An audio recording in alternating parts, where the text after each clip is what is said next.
আমরা যাব। দাঁড়াও, কোথায় যাব বলছি, তার আগে এই ছোট ক্ষুদে সদস্যদের দেখে নাও আমাদের বাড়ি। এদের ছাড়া তো আমাদের আজকাল দিনই কাটে না, কি করে যে থাকবো ওদেরকে ছেড়ে কে জানে। যেহেতু বাড়িতে থাকবো না, সেজন্য আগেই আমি ছাদে গিয়ে সব গাছগুলোর একটু পরিচর্যা করে নিয়েছি। আর তারপরে একটুখানি হারভেস্টিং করব। হারভেস্টিং এর মতো কোনো সবজি নেই, ফুল টুল একটু তুলবো, কারণ যেখানে যাব তার জন্য ফুল নিয়ে যাব। আর গাছে সেরকম কিছু ছিল না, একটু ধনেপাতা ছিল, তো সেটাই নিয়ে নিলাম।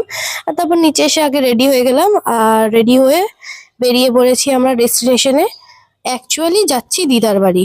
হ্যাঁ, অনেকদিন পর আজকে দিদার বাড়ি যাচ্ছি। আমাদের দিদার বাড়ি যাওয়া একদম কমেই গেছে। প্রথমত দিদার সাথে দেখা করতে গেছিলাম, আর গেছিলাম আমার বেস্ট ফ্রেন্ডের সাথে দেখা করতে। তো আমি অত ভিডিওতে কাউকে নেওয়া পছন্দ করি না, ফ্যামিলি মেম্বারদের। সেই জন্য একটু টুকটাক ভিডিও করেছি।